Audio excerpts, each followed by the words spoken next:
Assalamualaikum warahmatullahi wabarakatuh.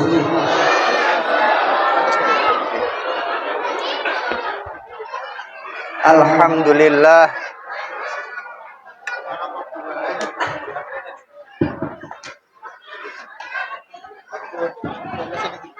Alhamdulillah.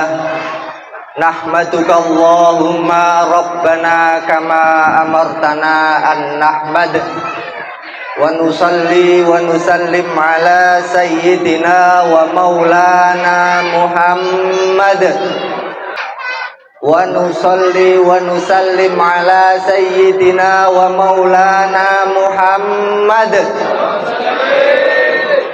wa ala alihi wa sahbihi wa man tabi'ahu ila yaumil liqa'illahil ahadis samad, amma ba'du. Alhamdulillahirabbil alamin. Yang kami hormati segenap pengurus Masjid Al-Abror, yang kami hormati Bapak Imam Besar Masjid Al-Abror Ustadz Umar Hamdani Burhanuddin. Beliau Hamdani, saya Hamdan, ya. Kalau Hamdani itu Hamdan tapi dua, Hamdun Hamdani kan gitu. Lah beliau itu double sebenarnya, ya. Yang kami hormati Ustadz Fauzi beserta rombongannya yang telah menemani kita semua untuk melantunkan sholawat kepada kanjeng Nabi Muhammad Sallallahu Alaihi Wasallam. Semoga sholawat kita malam hari ini langsung dibayar kontan oleh Allah Subhanahu wa Ta'ala. Sholawat dan salam kita haturkan kepada junjungan kita Nabi Agung Muhammad Sallallahu Alaihi Wasallam, yang sedikit demi sedikit kita mengikuti apa yang menjadi perintah beliau dan menjauhi apa yang menjadi larangan beliau. Pada Ketua Panitia Bapak Kamarudin, ada Ustadz Yakub, Ustadz Asrofi, Ustadz Yasin, Ustadz Purnoto, Ustadz Mahrus, Ustadz lain yang mohon maaf belum kami sebutkan satu persatu. Ada perwakilan dari Koramil dan perwakilan dari Kantor Urusan Agama Sangatta Utara. Alhamdulillahirabbil alamin. Jamaah rahimakumullah. Masih bisa dengar suara saya? Masih nggih? Oke, enggak apa-apa. Yang pertama, sebelum kita masuk ke intinya, ya, kita syukuri dulu. Kita berkumpul di majelis ini. Kenapa? Karena majelis ini majelis sholawat, majelis taklim, majelis yang dipakai untuk zikir, itu semua masuk dalam janji yang tertulis dalam hadisnya Rasulullah, ma min qaumin ijtama'u yadhkurunallaha ma la yuriduna bidzalika illa wajhah illa nadahum munadin minas sama' ankumu maghfuran lakum. Mamin kaumin, tidak ada orang yang berkumpul seperti kita ini berkumpul, tapi berkumpulnya ijtama'u yadhkurunallaha, kumpulnya ini berzikir kepada Allah. Kita tadi mengucap sholawat, membaca sholawat. Sholawat itu double, Pak. Kalau sampean tanya, yang kita baca ini tadi kan sholawat. Sholawat itu ada dua aspek. Coba sampean bayangkan ketika kita mengucapkan Allahumma sholli ala sayyidina Muhammad. Loh, ada nama Nabi Muhammad disebut, sampean harus menjawab Sallallahu alaihi. Ya, Sayyidah Aisyah, sebelum saya teruskan keterangan ini tadi, Sayyidah Aisyah, istrinya Rasulullah, ketika sedang duduk dengan Rasulullah, tiba-tiba Rasulullah ini bilang seperti ini, wailun liman lam yaroni, wailun liman la yaroni, wailun liman la yaroni. Wailun, kalau bahasa Jawanya apa? Ciloko pencit, ya. Celaka tapi yang sudah ujung-ujungnya celaka, mentoknya celaka. Celakanya nggak kaleng, kaleng. Siapa yang disebutkan celaka 3 kali oleh Nabi ini? Man dzukirtu indahu walam yusolli alayya. Ketika namaku disebut di depan mereka, mereka nggak mau sholawat kepadaku. Nah, jadi mulai detik ini, ketika nama Nabi Muhammad SAW disebut, hendaknya kita menyaut, menyeru, mengikuti dengan bacaan sholawat Sallallahu Alaihi Wasallam. Kita balik lagi, nggih. Dari mana lafaz sholawat itu juga dianggap sebagai zikir? Lafaz sholawat yang paling umum kan Allahumma sholli ala sayyidina Muhammad. Coba lafaz apa yang pertama kali kita ucapkan? Allahumma. Dalam bahasa Arab Allahumma itu sama maknanya dengan ya Allah. Tapi yang bisa dibikin seperti ini hanya lafaz jalalah toh. Seumpama saya memanggil orang namanya Zaid, ya Zaid. Ya nggak bisa diganti-ganti, ya Zaid. Tapi khusus lafaz jalalah, ya Allah, itu bisa diganti dengan Allahumma. Makanya ketika kita sholawat dengan memulai sholawat kita dengan Allahumma, di situ kita sudah menyebut asma Allah. Ketika kita menyebut asma Allah, berarti kita mendapatkan fadilah melaksanakan zikir. Jadi sholawat kita ini tadi termasuk kategori majelis zikir.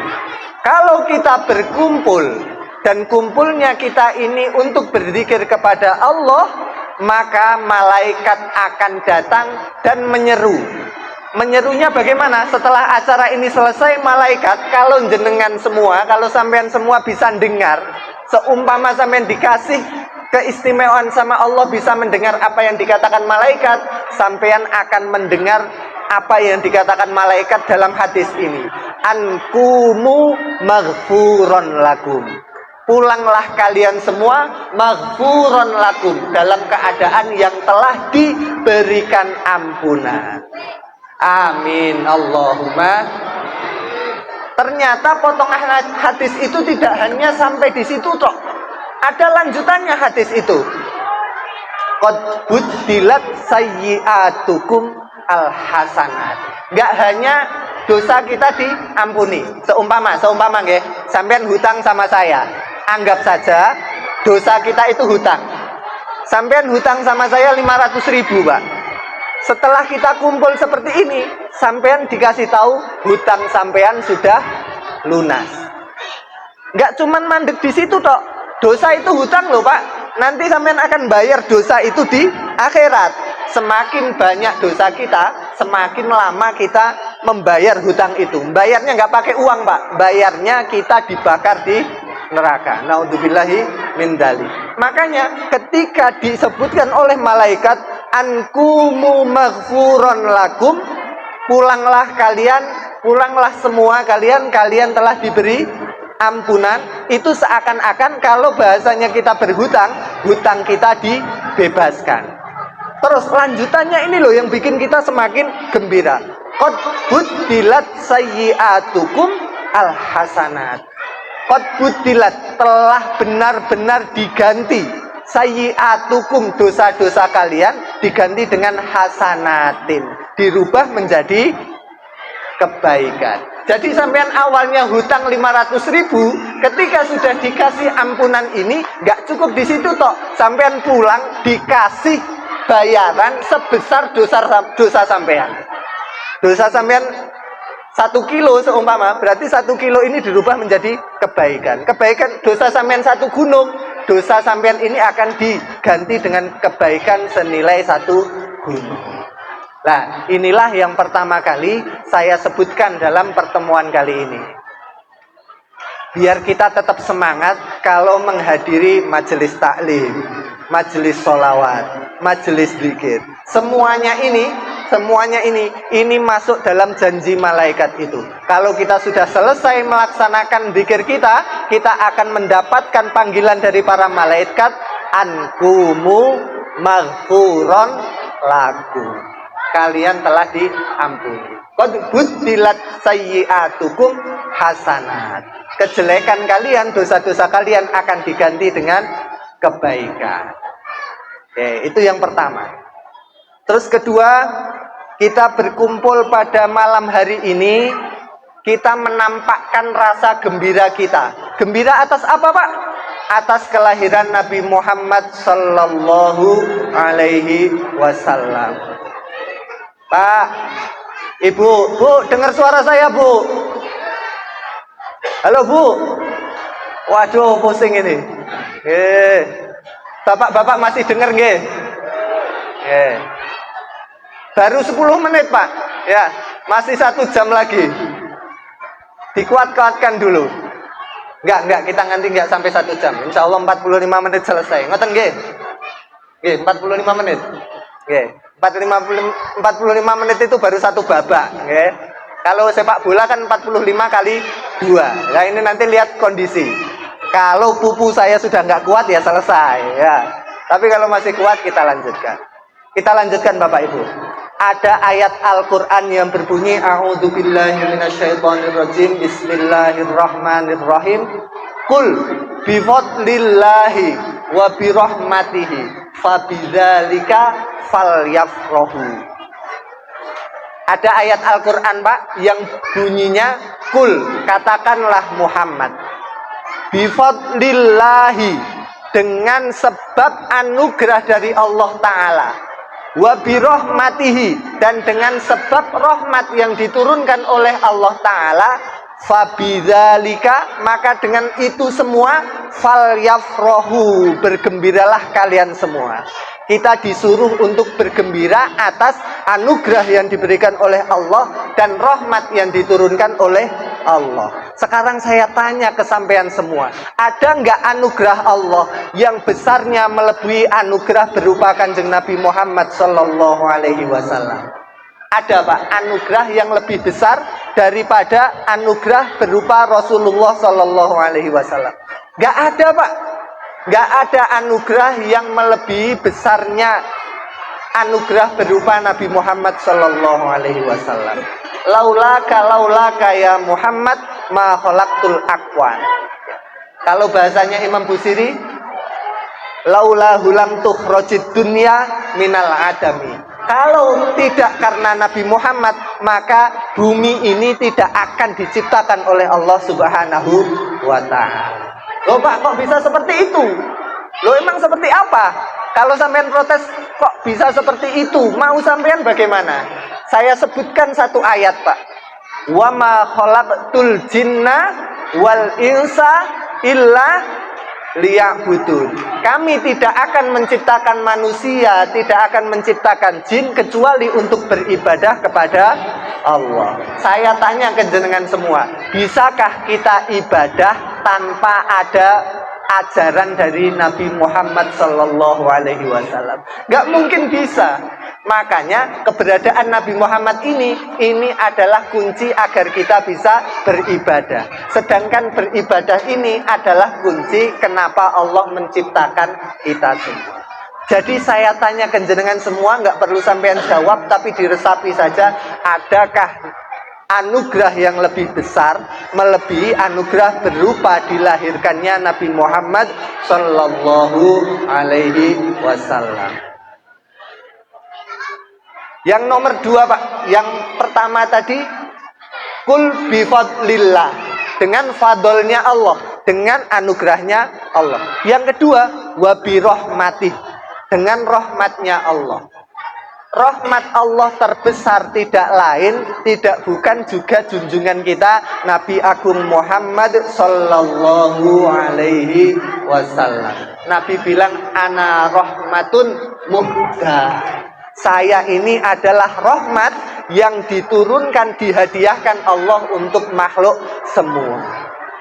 Di tempat lain disebutkan dalam ayat, saya sebutkan ayat semua, Pak, biar nanti nggak ada yang tanya dalilnya mana, gitu ya. Kalau nanti ada yang tanya dalilnya mana, ya udah nggak apa-apa. Wong tanya kok, ngapain nggak boleh? Ya. Yang penting saya sebutkan dulu. Kanjeng Nabi dalam Al-Quran disebutkan juga wa ma arsalnaka illa rahmatan lil alamin. Kita hafal semua, tapi di hadis ada lafaz ana rahmatun muhda. Saya ini adalah rahmat yang dihadiahkan oleh Allah kepada makhluk semua. Tidak hanya untuk kita tok, Pak. Kalau kita saja, nggak cukup. Maksudnya turah-turah. Rasulullah ini nggak hanya rahmat bagi orang Islam, nggak hanya rahmat bagi orang yang iman, tapi orang yang tidak iman sekalipun juga mendapatkan rahmatnya Allah. Saya sebutkan, Pak, pertama kali ada bencana besar itu di kaumnya Nabi Nuh. Nabi Nuh dilanda bencana yang sangat besar, banjir bandang, yang atas dibikin di bawah, yang bawah diangkat ke atas. Sebabnya apa, Pak? Karena mereka mengingkari dakwahnya Nabi Nuh alaihi salam. Nabi Lut umatnya pelangi. Ada yang paham ini? Nggak paham, yang tua-tua nggak bahkan paham. Yang muda-muda agak paham sedikit lah. Ya. Umatnya Nabi Lut, ketika mereka tidak mau taat kepada Nabi Lut dan mereka mengingkari Nabi Lut, wa ja'alna 'aliyaha safilaha wa amtarna 'alaihim hijaratan min sijil. Azab diturunkan oleh Allah berupa bumi ini dibalik, Pak. Tanah diangkat ke atas, atas dibawahkan, tumplek semua kaumnya mati. Kenapa? Karena azab itu turun sebab kaumnya melawan dakwahnya Nabi Lut. Kalau saya sebutkan satu persatu nanti waktunya habis, Pak.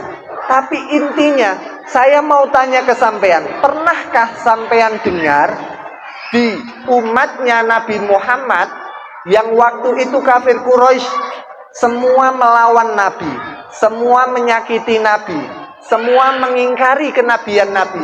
Sampean pernah dengar azab apa yang diturunkan oleh Allah Subhanahu wa taala kepada kafir Quraisy?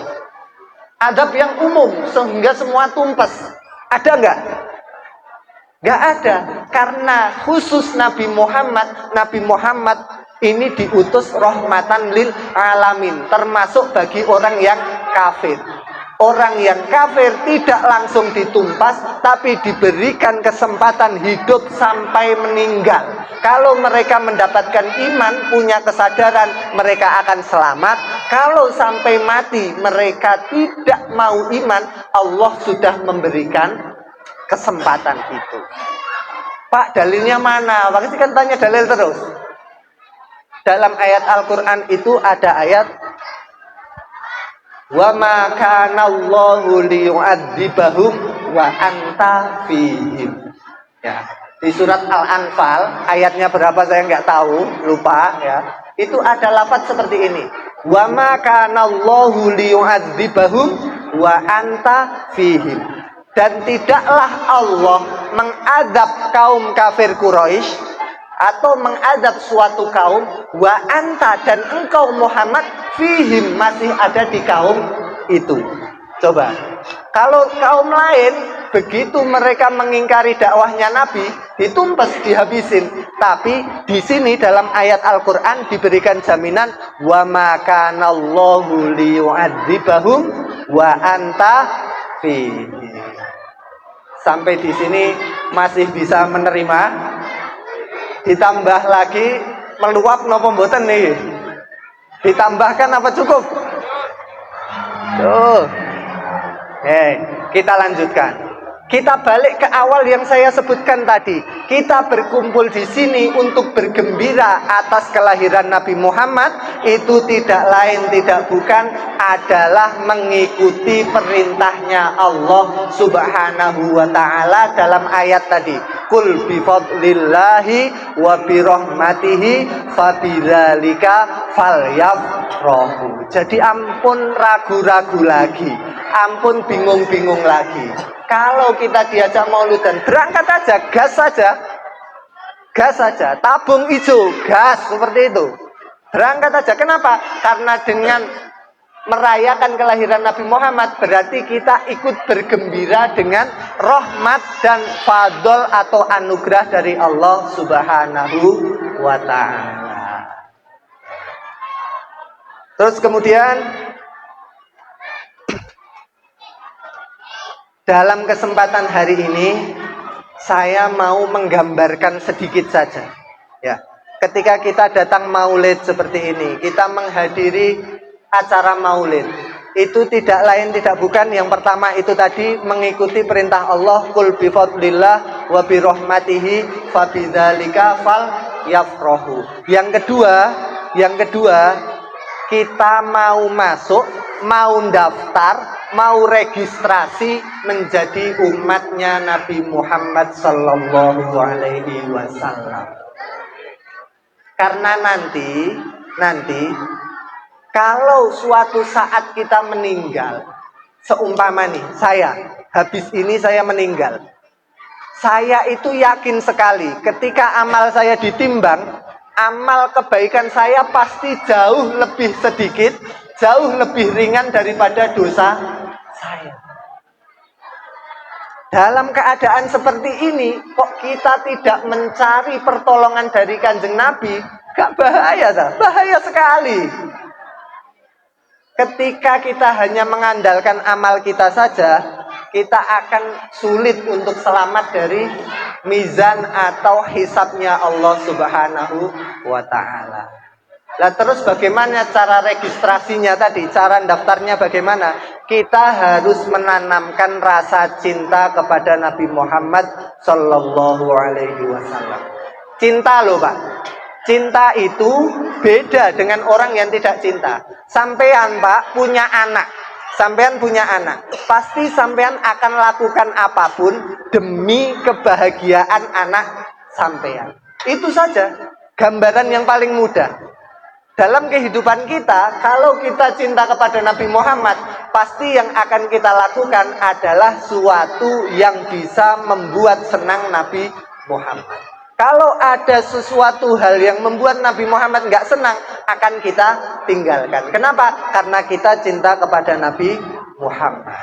Lah, kita mulai Pak, bagaimana caranya kita bisa jatuh cinta itu bagaimana? Dalam bahasa Inggris, ya, itu ada ungkapan tresno jalaran soko kulino. Kita bisa senang itu karena kita akrab. Kalau kita nggak pernah menyebut namanya Nabi Muhammad, kapan kita bisa akrab dengan Nabi Muhammad? Pak, saya tak tanya ke jenengan, kalau tidak pas keadaan mauludan seperti ini, pas diajak solawatan seperti ini, sampean di rumah pegang HP atau umak-umi sallallahu ala Muhammad sallallahu ala Muhammad. Pak, HP ya. Yang ahli hisab yo kebal-kebul tok. Bus. Ya. Yang muda-muda, megang setan kotak. Loh, seperti itu, kalau kita tidak punya waktu tertentu yang kita luangkan untuk sholawat kepada Nabi, kapan akan muncul rasa cinta kepada Nabi? Nah, sekarang saya mau ceritakan tentang Islamnya Sayyidina Hamzah. Sayyidina Hamzah itu adalah hubungannya sama Nabi Muhammad apa Mas? Apa? Paman, ya. Nggak sia-sia tiap hari mukul rebana. Tahu semua. Sampean artis saja tahu kok. Mosok Sayyidina Hamzah nggak tahu? Sayyidina Hamzah itu masuk Islam itu bukan karena sadar mendapatkan petuah dari Nabi terus iman, amantu bika ya Muhammad. Enggak. Awalnya Sayyidina Hamzah itu paman benar, tapi juga saudara dari Nabi Muhammad. Kenapa? Karena Sayyidina Hamzah adalah saudara sepersusuan. Saudara sepersusuan dengan Nabi Muhammad. Hamzah itu, Sayyidina Hamzah disebutkan oleh Kanjeng Nabi, ahabbun nasi ilayya Hamzah. Orang yang paling saya cinta itu adalah Hamzah bin Abdul Muttalib. Sayyidina Hamzah ini masuknya Islam itu karena walaupun dia belum menerima konsep keimanan yang dibawa oleh Kanjeng Nabi, Sayyidina Hamzah itu punya butir-butir rasa cinta kepada keponakannya yang bernama Muhammad ibni Abdillah. Kecintaan itu dia buktikan ketika suatu saat dia pergi berburu, Pak. Sayyidina Hamzah itu salah satu hobinya adalah berburu. Beliau ketika pulang berburu, biasanya tawaf dulu ke Ka'bah. Tapi tawaf dengan cara yang lalu, ya. Ketika dia mau tawaf ke Ka'bah, ya, itu ternyata di Ka'bah habis ada kejadian. Kejadiannya apa, Pak? Nabi Muhammad dipukuli oleh Abu Jahal. Nabi Muhammad dipukuli oleh Nabi Jahal. Ketika Hamzah ini pulang, masuk ke kota Mekah, mengetahui berita dari orang-orang yang menceritakan bahwa keponakanmu Muhammad ibn Abdullah, Muhammad anaknya Abdullah, baru saja dipukuli oleh kafir Quraisy. Sayyidina Hamzah waktu itu karena rasa cintanya beliau nggak terima. Orang yang mengkeroyok itu jumlahnya mungkin sebanyak ini, Pak. Dihadapi senggel oleh Sayyidina Hamzah. Sini, siapa tadi yang ikut menyentuh keponakan saya? Dipukuli, Pak, orang-orang itu. Lah, karena cintanya inilah yang dibuktikan dengan aksi itu tadi, Allah akhirnya memberikan hidayah kepada Sayyidina Hamzah. Hidayah itu munculnya nanti-nanti. Ya, munculnya nanti. Ketika Sayyidina Hamzah mendatangi kafir Quraisy itu diancam dengan seperti ini. Wahai kafir Quraisy, saksikanlah aku Hamzah bin Muttalib bin Abdul Muttalib telah beriman kepada Nabi Muhammad. Padahal waktu itu beliau belum iman. Tapi karena pengen membela keponakannya ini, beliau sampai mengucapkan hal yang sebenarnya tidak dia punya, yaitu iman. Lah, mulai saat itulah Sayyidina Hamzah pulang. Karena rasa cinta ini diapresiasi oleh Allah, akhirnya Sayyidina Hamzah diberikan keimanan oleh Allah Subhanahu wa Ta'ala. Itu adalah salah satu bentuk kalau kita mau cinta kepada Allah, pasti Allah akan mau cinta kepada Nabi Muhammad, pasti Allah akan memberikan sesuatu yang besar kepada kita. Nah, menurut para ulama, orang itu bisa jatuh cinta itu karena sebab dari 3 hal, Pak. Salah satu dari 3 hal. Yang pertama, lil ihsan, karena kebaikan orang. Seumpama jenengan, Pak, setiap hari berbuat baik sama saya, lama-lama saya pasti akan simpati sama sampean. Saya pasti akan seneng sama sampean. Kenapa? Karena sampean selalu berbuat baik kepada saya. Yang pertama, lil ihsan, karena kebaikan seseorang kita akan bisa senang pada orang yang baik kepada kita ini. Yang kedua, lil jamal, karena keindahan. Setiap barang yang indah, setiap barang yang cantik itu pasti akan membuat kita tertarik. Yang ketiga, lil kamal, karena kesempurnaan. Kalau ada sesuatu itu sempurna, ya, pas, nggak ada kurangnya, maka kita pasti akan tertarik dengan yang sempurna ini. Kenapa? Karena jiwa kita ini disetting oleh Allah untuk senang kepada hal-hal yang sifatnya sempurna. Walaupun kita belum bisa sempurna, tapi kalau gini aja contohnya lah. Kita ini belum soleh, tapi ketika melihat orang soleh, itu kita pasti langsung tertarik. Kenapa? Karena dia punya kesempurnaan dalam kesolehan. Dan 3 hal ini, Pak, al-ihsan, kebaikan, al-jamal, keindahan, al-kamal, kesempurnaan, semuanya ada pada sosok Nabi Muhammad sallallahu alaihi wasallam. Kalau kita belum bisa mencintai Nabi Muhammad, berarti yang bermasalah kita, Pak. Karena sebabnya 3-tiganya sudah ada di Kanjeng Nabi Muhammad. Nah, di sini saya mau membacakan, Pak. Biar kita mulai cinta kepada Nabi Muhammad sallallahu alaihi wasallam. Saya akan ceritakan bagaimana ayat Al-Qur'an, ya. Ayat Al-Qur'an ini menunjukkan bahwa Allah ini sangat cinta kepada Nabi Muhammad. Saya kasih gambaran dulu sebelum saya bacakan. Ketika saya, seumpama saya ini kan dimintain tolong untuk ngomong di depan sampean, ya. Untuk Katanya memberi mauidhah, padahal bukan mauidhah. Saya hanya cerita. Ketika saya menyampaikan ini, ternyata ibu-ibu yang di belakang, ya, itu bilang, "Iku omong apa sih?" Ya, yang pegang mic itu sebenarnya omong apa sih? Lah, kalau mohon maaf ya, mohon maaf, ternyata di sampingnya ibu itu ada orang yang senang sama saya. Seumpama istri saya, yang senang sama saya kan istri saya saja. Ya. Yang lain inilah nggak tahu ini. Lah, ketika ternyata di samping ibu itu ada istri saya, pasti istri saya akan membela saya. Oh, sampean sih gak gelem ngrungokno, sampean sih nggak mau mendengarkan, jadi sampean protes. Kalau sampean dengar, pasti sampean akan tertarik dengan apa yang disampaikan. Ini gambaran saja. Kalau ada orang yang senang, itu pasti akan membela orang yang disenangi. Oke, gambarannya sudah beres ya. Sekarang saya bacakan ayat Al-Qur'annya. Ketika Nabi Nuh, saya carikan perbandingan dulu. Ketika Nabi Nuh dituduh sesat oleh umatnya, Nabi Nuh alaihi salam mengajak tauhid kepada Allah. Ternyata ajaran ini direspon oleh para masyarakat. Wow, Nuh ini membawa ajaran baru yang sesat. Ya. Umat-umat ini dalam Al-Quran disebutkan lafaz seperti ini. Inna lanaraka fi dholalim mubin. Inna, sesungguhnya kami ini. Lanaraka, sungguh melihat engkau, wahai Nuh, fi dholalim mubin. Dalam kesesatan yang nyata. Jadi umatnya Nabi Nuh ketika diajak beriman, itu malah menuduh bahwa Nabi Nuh ini adalah orang yang sesat. Dituduh oleh kaumnya.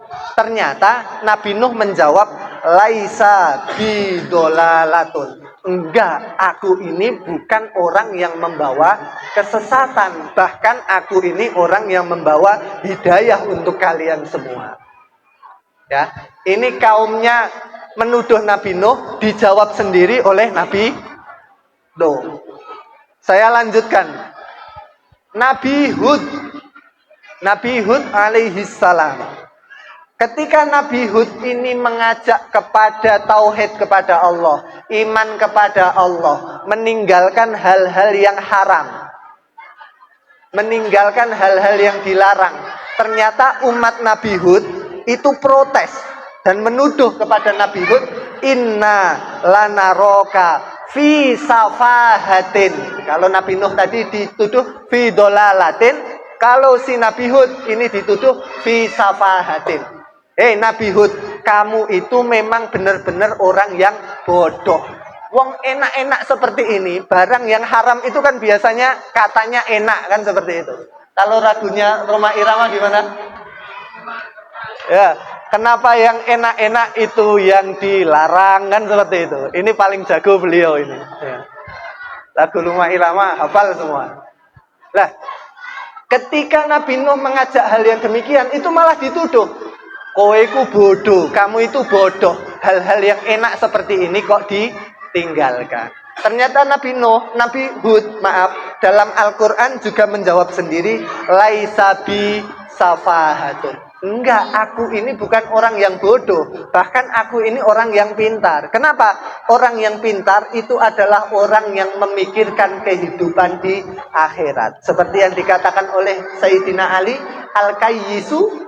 Bagaimana orang yang jenius, orang yang cerdas itu adalah orang yang memikirkan kehidupan setelah mati.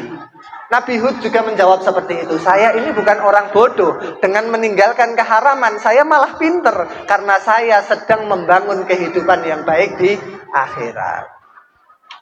Ketika Nabi Musa dituduh oleh kaumnya sebagai orang yang kena sihir. Nabi Musa itu kan aksinya banyak. Mohon maaf. Nabi Musa itu suatu saat melihat ada orang Kipti. Orang Kipti itu orang Mesir yang asli. Berkelahi dengan orang dari Bani Israel. Jadi di Mesir zamannya Nabi Musa itu kaumnya ada dua yang besar. Yang pertama Bani Israel, yang kedua adalah kaum Kipti. Ketika ada orang Kipti dan orang Mesir ini bertengkar, sebenarnya Nabi Musa ini mau memisah. Tapi saking hebatnya Nabi Musa, saking kuatnya Nabi Musa, orang yang mau dipisah ini, yang namanya misah kan jorok ya Pak. Oke? Mendorong. Orang yang didorong ini, ternyata saking kuatnya dorongan Nabi Musa, orang yang terdorong ini jatuh mati Pak. Ayat Qur'annya bilang, fawakazahu Musa faqodo alaih. Yang cerita Quran Pak, bukan saya. Ya. Fawakazahu Musa, terus orang itu dilerai, didorong. Faqodo alaih, tapi ternyata yang didorong ini jatuh, tapi mati. Lah, ketika Nabi Musa punya kekuatan seperti itu, punya kelebihan seperti itu, terus mengajak kepada jalannya Allah, orang-orang ini mereka menuduh, oh Musa ini pasti orang yang kena sihir. Kalau orang yang normal nggak mungkin lah, mosok bisa dorong orang langsung mati. Ketika ada lafaz seperti itu, tuduhan seperti itu, ternyata Nabi Musa menjawab sendiri. Menjawab sendiri Nabi Musa, membela diri. Wa inni la'adunnuka ya Fir'aunu mathburo. Hei Fir'aun, yang kamu tuduhkan itu nggak benar. Saya kok orang yang kena sihir, nggak mungkin. Malah inilah adunnuka ya Fir'aunu mathburo. Malah kamu itu Fir'aun yang terkena sihir. Kamu itu orang yang aneh. Kamu itu bukan nabi, bukan rasul, tapi hidup nggak pernah sakit. Jadi kalau ada orang yang sehat terus, itu jangan bangga dulu ya. Ada yang lebih sehat daripada sampean, namanya Fir'aun. Fir'aun itu seumur hidup nggak pernah mati, nggak pernah sakit. Sakit sekali cok Pak, habis itu mati. Persakitnya remeh sekali, sakitnya kupingnya kemasukan lalat, kemasukan nyamuk. Lah, Nabi Musa, Nabi Hud, Nabi Nuh, itu ketika dituduh oleh kaumnya, mereka membela diri. Sekarang kita buktikan, kalau Nabi Muhammad bagaimana? Dengan gambaran yang awal tadi. Kalau saya diprotes sama ibu-ibu, terus di sana ada istri saya, pasti istri saya akan membela saya. Kenapa? Karena istri saya senang sama saya. Kita akan lihat juga bahwa Allah Subhanahu wa Ta'ala sangat cinta kepada Nabi Muhammad, sehingga semua tuduhan kepada Nabi Muhammad itu tidak dibalas oleh Nabi Muhammad, tapi dibalas, dikonter, dijawab langsung oleh Allah Subhanahu wa Ta'ala.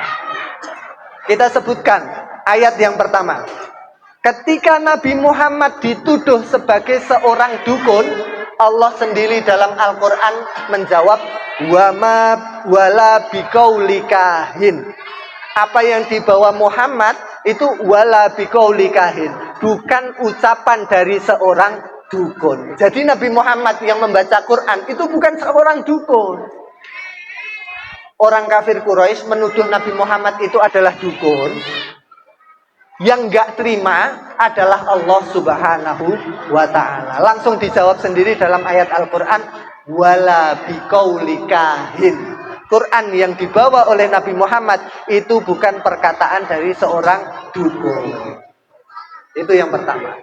Dijawab langsung oleh Allah Subhanahu wa Ta'ala. Yang kedua, ketika Nabi Muhammad berdakwah dengan membawa Al-Quran, terus Quran itu dibacakan, tahu-tahu orang yang mendengar Quran ini kemudian sadar, insaf, masuk Islam.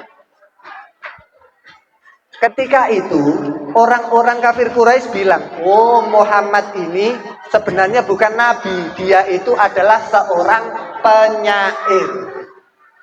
Quran yang dibawa itu adalah syair. Ketika orang-orang menuduh Nabi itu bukan Nabi, bukan Rasul, tapi hanya seorang penyair, Allah nggak terima. Kemudian Allah menjawab dalam surat Yasin, wa ma 'allamnahu syi'ra wa ma yambaghilah. Wa ma 'allamna, dan kami tidak mengajarkan kepada Nabi Muhammad asy-syi'ra, pada syair. Wa ma yambaghilah, dan tidak patut kami mengajarkan syair pada Muhammad. Langsung dijawab oleh Allah Subhanahu wa Ta'ala bahwa Nabi Muhammad itu benar-benar nabi, bukan seorang penyair. Masih ada lagi Pak, masih ada. Ketika orang-orang kafir Quraisy menuduh Nabi Muhammad ini adalah orang yang sesat karena mengajak umat-umat ini untuk keluar dari ajaran nenek moyangnya, ya, Allah nggak terima, terus mengatakan dalam ayat Al-Quran, ma dhalla sahibukum wa ma ghawa. Ma dhalla sahibukum wa ma ghawa. Ma dhalla sahibukum. Wahai sahabatnya Nabi Muhammad, jangan terpengaruh omongannya orang kafir Quraisy atas tuduhan mereka bahwa Nabi ini adalah orang yang tersesat karena meninggalkan ajaran bapak, ibunya, leluhurnya, orang-orang di sekitar situ. Ma dhalla sahibukum. Sahabat kalian itu, yaitu Nabi Muhammad, itu tidak pernah sama sekali ada dalam kesesatan. Wa ma ghawa, dan tidak juga pernah tergelincir. Nabi Muhammad itu selalu berjalan dalam rel kebenaran.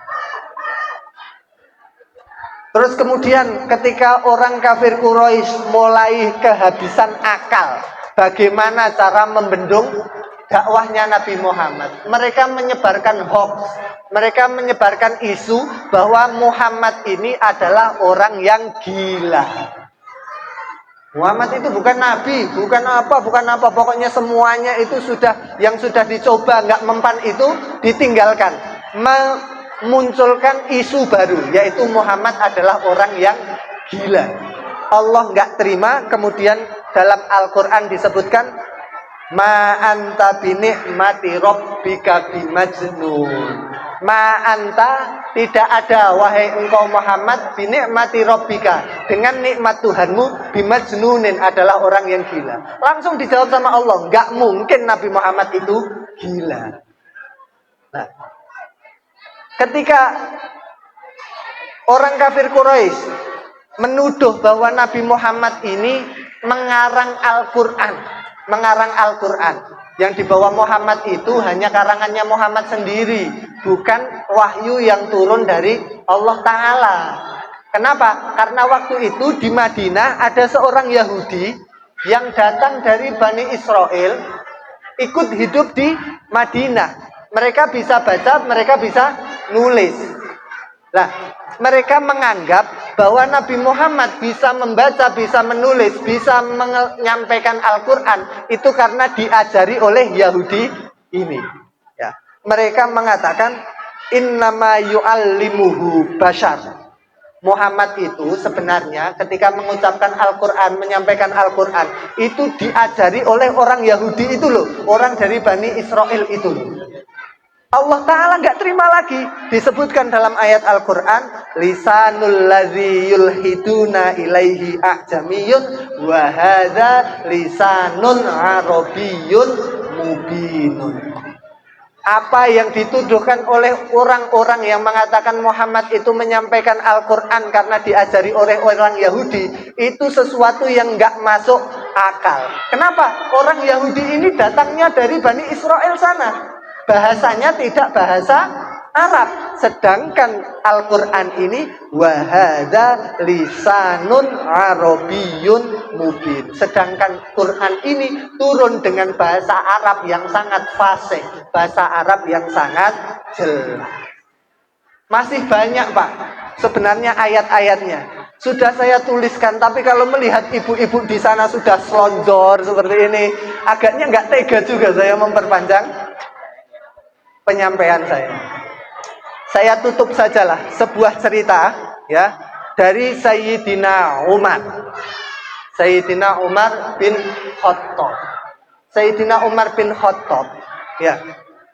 Saking cintanya kepada Kanjeng Nabi, setelah Kanjeng Nabi meninggal, intaqala ila rafiqil a'la.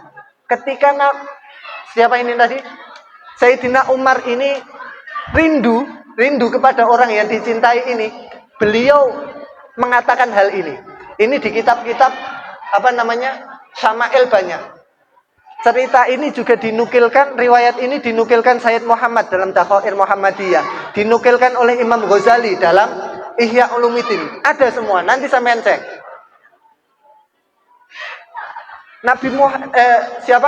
Sayyidina Umar itu ketika kangen sama Nabi Muhammad, itu sampai memuji-muji Nabi Muhammad seperti ini.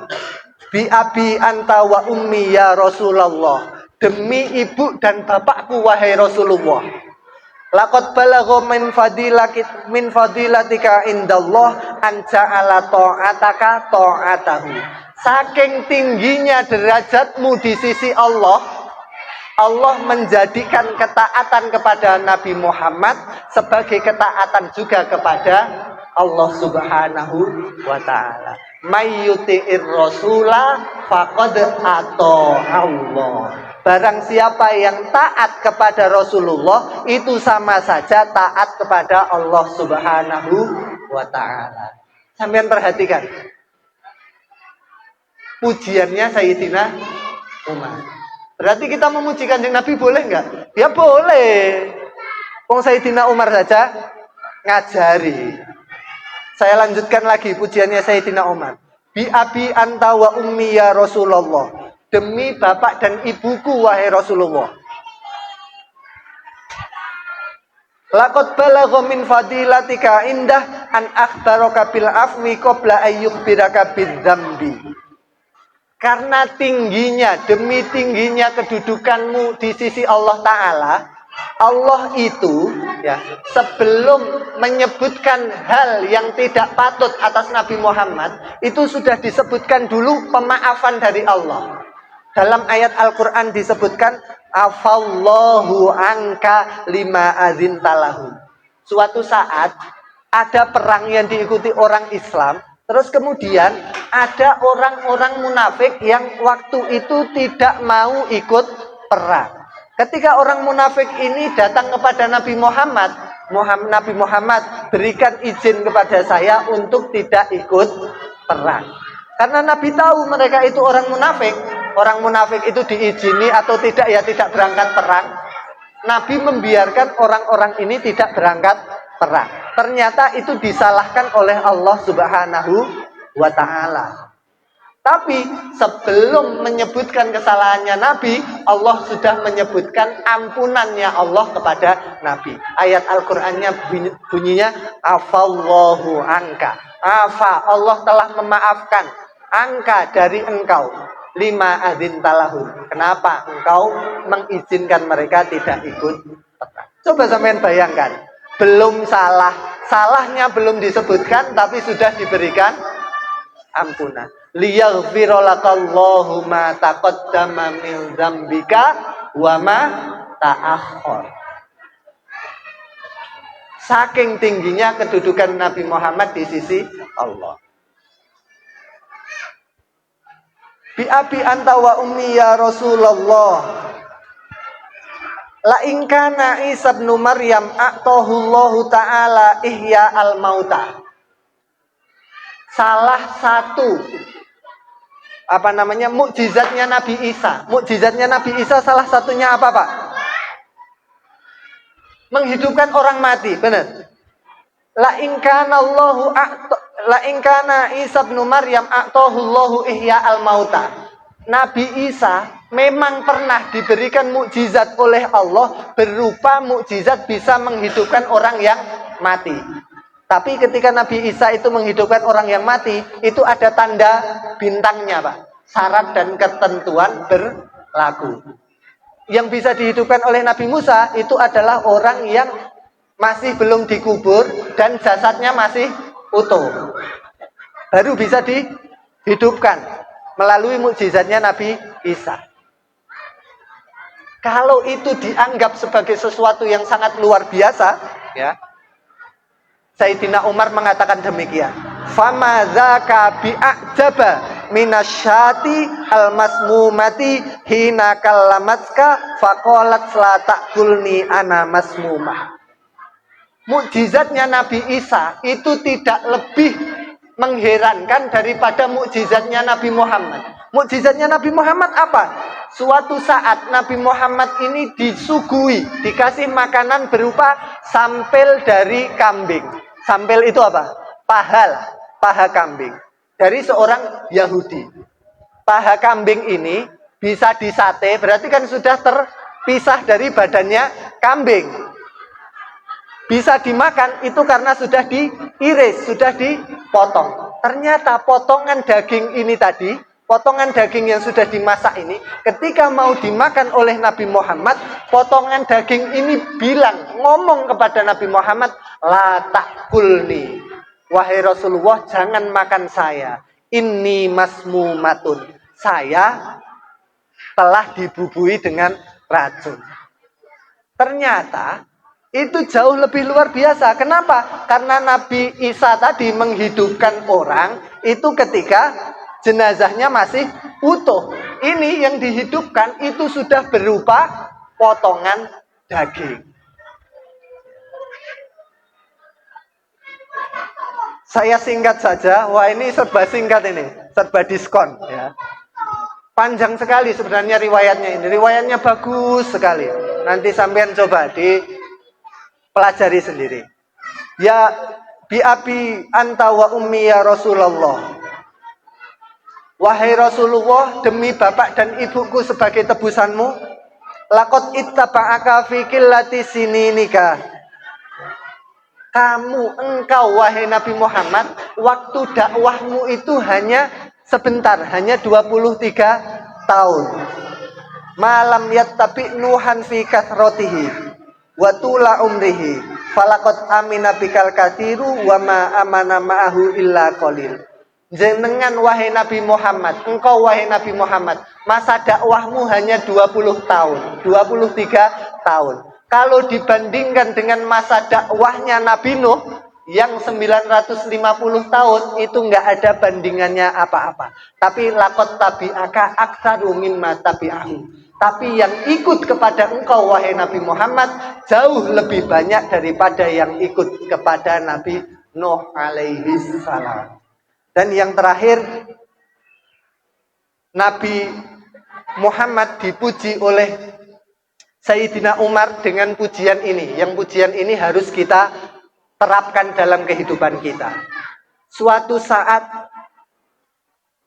Nabi Nuh itu mengajak mendakwai kaumnya selama 950 tahun. Ini dilakukan di waktu malam, pernah. Waktu siang, pernah. Waktu sore, pernah. Dakwahnya door to door ke rumah-rumah, pernah. Dikumpulkan seperti ini, pernah. Tapi orang-orang tidak mengikuti Nabi Nuh. Malah melawan pada Nabi Nuh. Akhirnya Nabi Nuh berdoa, Rabbi la tazar alal ardi minal kafirina dayyaro. Ya Allah, jangan sisakan di atas bumi ini orang-orang yang kafir. Innaka intadarhum yudillu ibadaka. Kalau ada orang kafir di bumi ini, pasti mereka akan menyesatkan hamba-hambamu yang beriman. Wala yalidu illa fajiron kafaro. Dan mereka tidak akan mempunyai keturunan kecuali keturunannya ini juga akan ikut kafir. Nabi Nuh seperti itu ketika disakiti oleh kaumnya.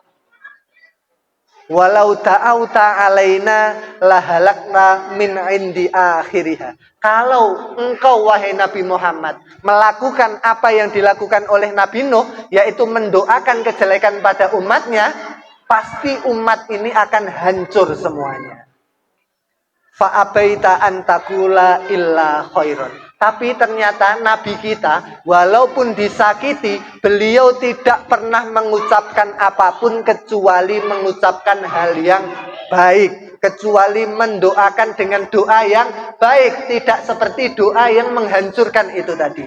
Malah Nabi Muhammad ketika disakiti, beliau berdoa, Allahumma gfir liqaumi. Allahumma, wahai Allah, ighfir, berilah ampunan liqaumi, bagi kaumku yang mendustakanku ini. Pertama, memintakan ampunan. Kedua, mencarikan alasan biar ampunan ini diturunkan. Fa innahum la ya'lamun.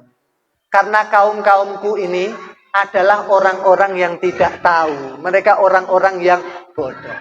Inilah yang harus kita tiru dari Nabi Muhammad. Kalau ada orang yang berbuat jelek kepada kita, sebisa mungkin kita tidak membalas dengan kejelekan, tapi kita membalas dengan kebaikan. Mungkin sudah terlalu lama, ya. Saya matur, saya ngomong, saya menyampaikan di depan Bapak Ibu sekalian. Mungkin banyak kesalahan yang muncul dari kata-kata saya. Saya mohon maaf yang sebesar-besarnya. Wallahu a'lam bishawab, wallahul muwaffiq ila aqwamit thoriq. Wassalamualaikum warahmatullahi wabarakatuh. Waalaikumsalam warahmatullahi wabarakatuh.